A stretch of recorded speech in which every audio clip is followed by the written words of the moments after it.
हिंदवी स्वराज्याचे संस्थापक आणि महाराष्ट्राचे आराध्य दैवत छत्रपती शिवाजी महाराज यांच्या जयंतीनिमित्त उल्वेनोड येथे छत्रपती शिवाजी महाराज जयंती उत्सव समिती गव्हाण यांच्या वतीने गुरुवारी 19 फेब्रुवारी रोजी भव्य उत्सवाचे आयोजन करण्यात आले आहे। या सोहळ्याची तयारी आता अंतिम टप्प्यात पोहोचली असून संपूर्ण परिसरात उत्साहाचे वातावरण निर्माण झाले आहे। मैदान सजावट, प्रकाश योजना, ध्वनी व्यवस्था तसेच सुरक्षा नियोजनाची कामे वेगाने पूर्ण केली जात आहेत।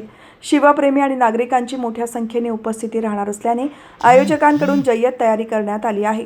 सायंकाळी 7 वाजता याच मैदानात द फोक आख्यान अंतर्गत सुप्रसिद्ध शाहीर चंद्रकांत माने आणि शाहिरा ऋतुजा माने यांचा महाराष्ट्राचा शाहिरी बाणा हा विशेष कार्यक्रम रंगणार आहे। या शाहिरी कार्यक्रमातून शिवचरित्र आणि महाराष्ट्राचा पराक्रमी इतिहास प्रभावीपणे सादर केला जाणार असून उपस्थितांना प्रेरणादायी सांस्कृतिक मेजवानी अनुभवायला मिळणार आहे। उल्वे परिसरात सर्वत्र भगवे ध्वज, आकर्षक रोषणाई आणि शिवजयंतीचे फलक लावण्यात आले असून नागरिकांमध्ये मोठी उत्सुकता पाहायला मिळत आहे। आयोजकांनी नागरिकांना मोठ्या संख्येने उपस्थित राहण्याचे आवाहन केले आहे।